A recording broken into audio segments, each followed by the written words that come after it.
Hello everyone, আসসালামু আলাইকুম। This is Fardin Wahid Arnab, life of Fardin চ্যানেলে আপনাদের স্বাগতম। আজকে আমি আলোচনা করব কবে নাগাদ ইন্ডিয়ার ভিসা স্বাভাবিক হবে। হ্যাঁ, খুব তাড়াতাড়ি ইন্ডিয়ার ভিসা স্বাভাবিক হয়ে যাবে, কারণ বর্তমান সময়ে double entry visa, medical visa অনেক দিচ্ছে। ঢাকা আইভেক্স সেন্টার থেকে প্রতিনিয়ত 400 থেকে 500টা ফাইল তারা জমা নিচ্ছে। প্রতিদিন তারা 300 থেকে 400 জনের পাসপোর্ট ডেলিভারি দিচ্ছে। কারো ভিসা হচ্ছে, কারো হচ্ছে না, কিন্তু ভিসা হওয়ার পরিমাণটা বেশি। এখানে যদি আপনি অথেন্টিক ডকুমেন্ট সাবমিট করতে পারেন, আপনার মেডিকেল ভিসা বলেন, ডাবল এন্ট্রি ভিসা বলেন, সেক্ষেত্রে আপনার ভিসা পাওয়ার পসিবিলিটিটা অনেক বেড়ে যায়। আর তাদেরও ভিসা হচ্ছে, যারা নাকি ফেক ডকুমেন্টস বানিয়ে ডাবল এন্ট্রি ভিসার জন্য, মেডিকেল ভিসার জন্য ফাইল সাবমিট করতেছেন, তাদের ভিসা পাওয়ার পসিবিলিটিটা কমে যাচ্ছে, তারা রিজেক্ট হচ্ছে।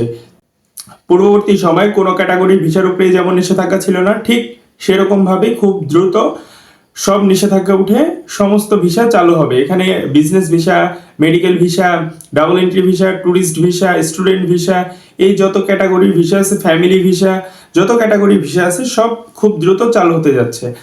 বর্তমান সময়ে আমরা এই সমস্যাটি ফেস করতেছি, কারণ 5 আগস্টের পর থেকে বাংলাদেশে যে অস্থিতিশীল অবস্থা বিরাজ করতেছে, অবস্থার কারণে তারা ভিসা নীতি কমিয়ে দিয়েছে। শুধু ইন্ডিয়া এমনটিও নয়, অনেক দেশ, ইউএসএ সহ অনেক দেশের এম্বাসি যে ভিসার প্রসেসটা, যে ভিসার নর্মাল ওয়েতে যে প্রসেসটা ছিল, সেই প্রসেসটা অনেকটাই কমে আসছে।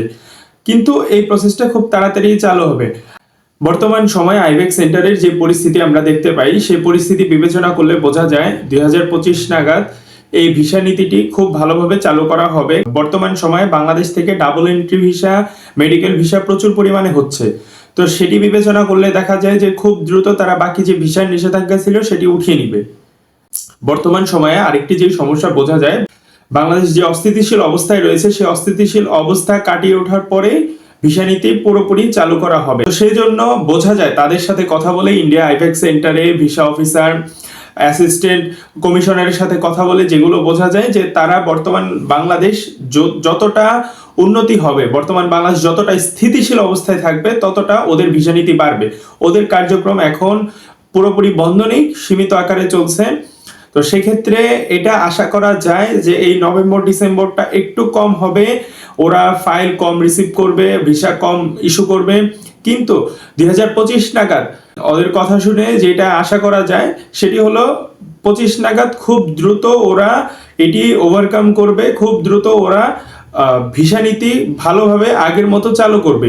তখন কোনো ভিসার উপরেই নিষেধাজ্ঞা থাকবে না, তখন সবাই খুব ভালোভাবে ভিসা পাবে।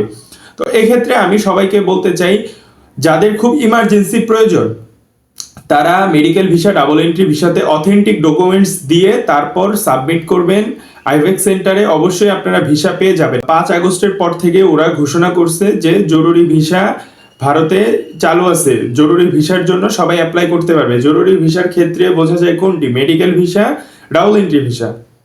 মেডিকেল ভিসা, ডাবল এন্ট্রি ভিসায় কেউ যদি বর্তমান সময়ে ভারত ভ্রমণ করতে চায়, সেক্ষেত্রে যার যা প্রয়োজন সেটি অথেন্টিক ডকুমেন্টস দিয়ে সাবমিট করবেন ফাইল অবশ্যই। আর হ্যাঁ, একটি কথা অবশ্যই মনে রাখবেন, আপনাদের যা যা জরুরি, যা যা প্রয়োজন, আপনাদের ইমার্জেন্সি, সেটি অবশ্যই একটি অ্যাপ্লিকেশন লিখবেন হাই কমিশন বরাবর।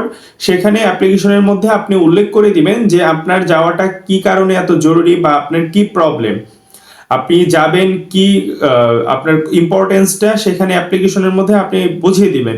তো এটির ক্ষেত্রে ভিসা পাওয়ার পসিবিলিটিটা অনেক বেড়ে যায়। আজকে এই পর্যন্তই। কারো যদি এই ব্যাপার নিয়ে, ভারতের ভিসা নিয়ে কোনো বুঝতে অসুবিধা হয়ে থাকে, অবশ্যই আপনি আমাকে কমেন্ট বক্সে জানাবেন। চ্যানেলটি সাবস্ক্রাইব করে না থাকলে অবশ্যই সাবস্ক্রাইব করে দিবেন। আর যারা সাবস্ক্রাইব করেছেন অবশ্যই তাদের অসংখ্য ধন্যবাদ। কমেন্ট করে, লাইক দিয়ে সবাই সাথে থাকবেন। ধন্যবাদ সবাইকে।